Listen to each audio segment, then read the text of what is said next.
भगवत पुराण कथा द्वितीय स्कंद 12वां अध्याय। नमस्कार दोस्तों, यदि आप हमारे चैनल पर न्यू हैं तो चैनल को जरूर सब्सक्राइब कर लीजिएगा। बेल आइकन को प्रेस करके कमेंट बॉक्स में जय श्री हरि विष्णु जय श्री हरि कृष्ण अवश्य ही लिखिएगा। यदि आप गर्भवती माता हैं तो इसको प्रतिदिन सुने, जिससे आपको शेष संतान की प्राप्ति हो और वो आपके घर में कुल दीपक का रूप लेके जन्म ले, आपके पुरखों को तार देने वाले ऐसे संतान की आपको प्राप्ति हो। 12वां अध्याय जो हमारा यहाँ से प्रारंभ होता है, षष्ठी का विस्तार। जय श्री हरि कृष्ण। श्री मैत्री जी ने कहा, विदुर जी, यहाँ तक मैंने आपको भगवान की काल रूप महिमा सुनाई। अब जिस प्रकार ब्रह्मा जी ने जगत की रचना की वह सुनिए। सबसे पहले उन्होंने अज्ञान की 5 वृत्तियां तम, मोह, माया मोह, तमस्त और अंधत्रम रची, किंतु उस अत्यंत पापमय सृष्टि को देखकर उन्हें प्रसन्नता नहीं हुई। तब उन्होंने अपने मन को भगवान के ध्यान से पवित्र कर उसमें दूसरी सृष्टि रची। इस बार ब्रह्मा जी सनक, सनातन, सनातन और संत कुमार ये 4 निवृत्ति परायण उद्धवार मुनि उत्पन्न किए। अपने इन पुत्रों से ब्रह्मा जी ने कहा, पुत्रों, तुम लोग सृष्टि उत्पन्न करो। किंतु वे जन्म से ही मोक्ष मार्ग, निवृत्ति मार्ग का अनुसरण करने वाले और भगवान के ध्यान में तत्पर थे, इसलिए उन्होंने ऐसा करना नहीं चाहा। जब ब्रह्मा जी ने देखा कि मेरी आज्ञा न मानकर ये मेरे पुत्र मेरा ही तिरस्कार कर रहे हैं, तब उन्हें क्रोध हुआ। उन्होंने उसे रोकने का प्रयत्न किया, किंतु बुद्धि द्वारा उनके बहुत रोकने पर भी वह क्रोध तत्काल प्रजापति भव के बीच में एक नील लोहित नीले और लाल रंग के बाल के रूप में प्रकट हो गया। वो देवताओं के पूर्वज भगवान भव रौद्र रो रोकर कहने लगे, जगत पिता विधाता, मेरे नाम और रहने के स्थान बतलाइए। तब कमल योनि भगवान ब्रह्मा ने उस बालक की प्रार्थना पूर्ण करने के लिए मधुर वाणी में कहा, रो मत, मैं अभी तुम्हारी इच्छा पूरी करता हूँ। देवश्रेष्ठ, तुम जन्म लेते ही बालक के समान फूट फूट कर रोने लगे, इसलिए प्रजा तुम्हें रुद्र नाम से पुकारेगी। तुम्हारे रहने के लिए मैंने पहले से ही हृदय, इंद्रिय, प्राण, आकाश, वायु, अग्नि, जल, पृथ्वी, सूर्य, चंद्रमा और तप ये स्थान रच दिए हैं। तुम्हारे नाम मनु, मनु, महिष्णस, महान, शिव, ऋषभ ध्वज, उग्ररेता, भव, काल, वामदेव और दृष्टव्रत होंगे तथा धीवृत्ति, उषाना, उमा, न्युति, शर्पी, इला, अंबिका, इरावती, सुधा और दीक्षा ये 11 इंद्राणियां तुम्हारी पत्नियां होंगी। तुम उपयुक्त नाम, स्थान और स्त्रियों को स्वीकार करो और इनके द्वारा बहुत सी प्रजा उत्पन्न करो, क्योंकि तुम प्रजापति हो।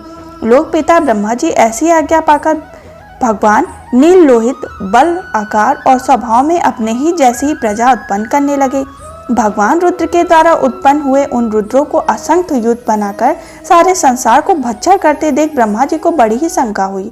तब उन्होंने रुद्र से कहा, सुरश्रेष्ठ, तुम्हारी प्रजा तो अपनी ही भयंकर दृष्टि से मुझे और सारी दिशा को भस्म किए डालती है, अतः ऐसी सृष्टि न रचो, तुम्हारा कल्याण हो। तो अब तुम समस्त प्राणियों को सुख देने के लिए तप करो, फिर उस तप के प्रभाव से ही तुम पूर्वत इस संसार की रचना करो। पुरुष तप के द्वारा ही इंद्रियातीत सर्वयामी ज्योति स्वरूप श्री हरि को सुगमता से प्राप्त कर सकता है। श्री मैत्री ने कहा, जब ब्रह्मा ने ऐसी आज्ञा दी तब रुद्र ने बहुत अच्छा कहकर उसे सिरोधार किया और फिर उनकी अनुमति लेकर तथा उनकी परिक्रमा करके वे तपस्या करने के लिए वन को चले गए। इसके पश्चात जब भगवान की शक्ति से संपन्न ब्रह्मा जी ने सृष्टि के लिए संकल्प किया, तब उनके 10 पुत्र और उत्पन्न हुए। उनसे लोक की बहुत वृद्धि हुई। उनके नाम मरीच्य, अन्य, अंगिरका, पुलस्त, पुलाह, कुत्र, भृगु, वशिष्ठ, दक्ष और 10वें नारद थे। इनमें नारद जी प्रजापति, ब्रह्मा जी गोद से दक्ष, अंगूठे से वशिष्ठ, प्राण से भृगु, त्वचा से कृत, हाथ से पुलाह, नाभि से पुलस्त ऋषि, कानों से अंगारिका, मुख से अन्य, नेत्रों से मरीच्य, मन से उत्पन्न हुए। फिर उनके दाएं स्तन से धर्म उत्पन्न हुआ, जिसकी पत्नी मूर्ति से स्वयं नारायण अवतरित हुई, तथा उनके पेट से अधर्म का जन्म हुआ और उससे संसार को भयभीत करने वाला मृत्यु उत्पन्न हुआ।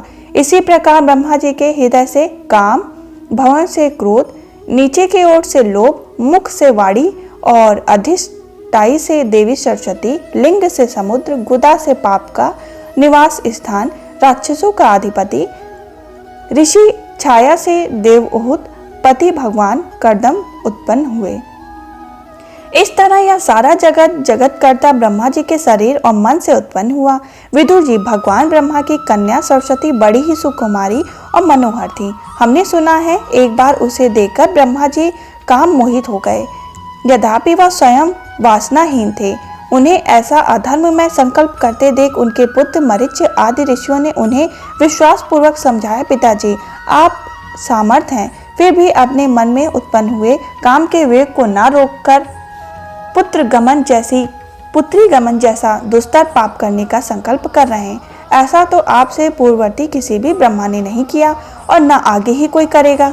जगत गुरु, आप जैसे तेजस्वी पुरुषों भी ऐसा काम शोभा नहीं देता, क्योंकि आप लोगों के आचरणों का अनुसरण करने से ही तो संसार का कल्याण होता है। जिन श्री भगवान ने अपने स्वरूप में स्थित इस जगत को अपने से ही तेज प्रकट किया, उन्हें नमस्कार है। इस समय वे ही धर्म की रक्षा कर सकते हैं। अपने पुत्र मरीच आदि प्रजापति अपने सामने इस प्रकार कहते देख प्रजापति के पति ब्रह्मा जी बड़े लज्जित हुए और उन्होंने उस शरीर को उसी समय छोड़ दिया।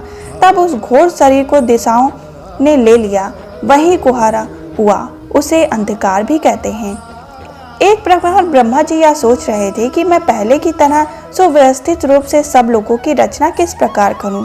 इस समय उनके 4 मुखों से 4 वेद प्रकट हुए। उनके शिवा, उपदेश, न्यायशास्त्र तथा उद्गाता, अर्धवायु और ब्रह्मा, इन 4 ऋतुओं के कर्म, यज्ञों का विस्तार, धर्म के 4 और चरणों का आश्रम तथा उनकी वृत्तियां, ये सब भी ब्रह्मा जी के मुख से उत्पन्न हुई।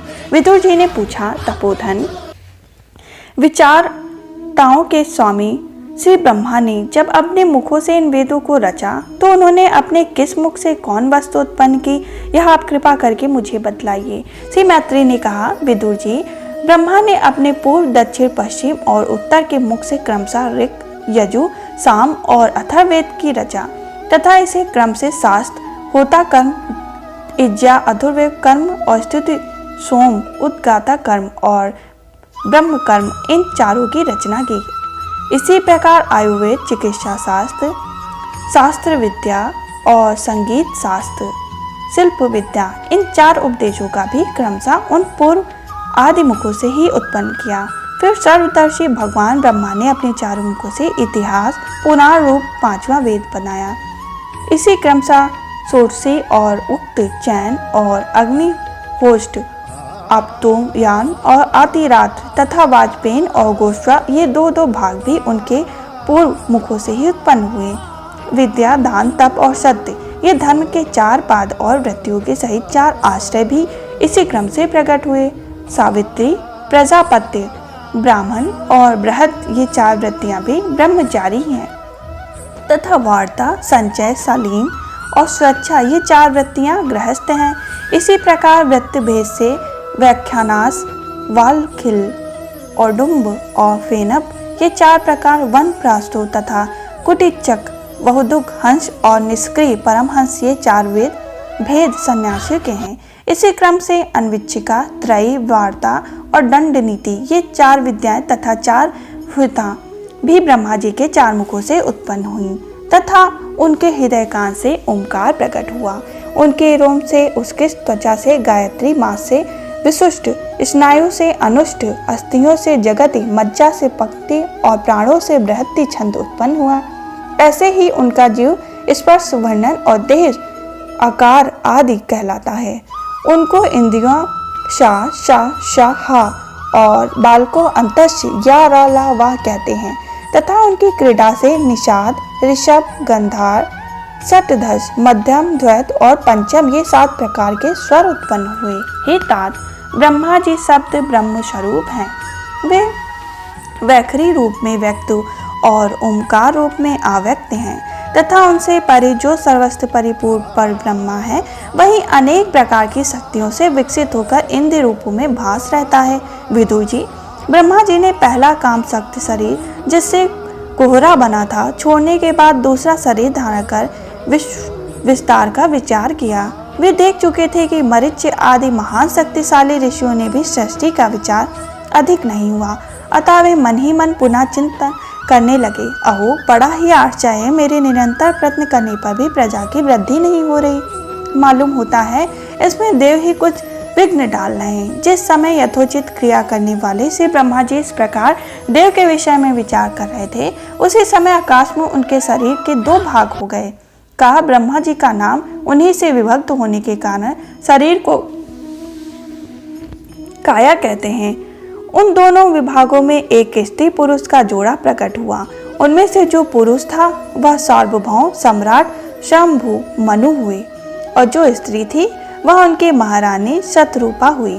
तब से मिथुन धन ऋषि और पुरुष संभोग से प्रजा की वृद्धि होने लगी। महाराज शंभु मुनि ने शतरूपा से 5 संतानें उत्पन्न की। साधु शिरोमणि विदुर जी उनमें प्रियव्रत और उत्तानपाद 2 पुत्र थे तथा अकूति देव आहूति और प्रसूति 3 कन्याएं थी।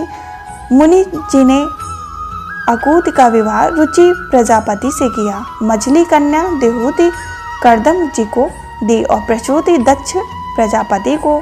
इन तीनों कन्याओं की संतति से सारा संसार भर गया। इस प्रकार हमारा 12वां अध्याय संपन्न हुआ। हम फिर मिलेंगे 13वें अध्याय के संग। तब तक के लिए जय श्री हरि कृष्ण, जय श्री हरि विष्णु लिखना ना भूलें। हमारे 13वें अध्याय को सुनने के लिए आप हमारे चैनल पर अगर नए हैं तो चैनल को जरूर सब्सक्राइब कर लीजिएगा। हम फिर मिलेंगे 13वें अध्याय के संग। तब तक के लिए जय श्री हरि कृष्ण, जय श्री हरि विष्णु।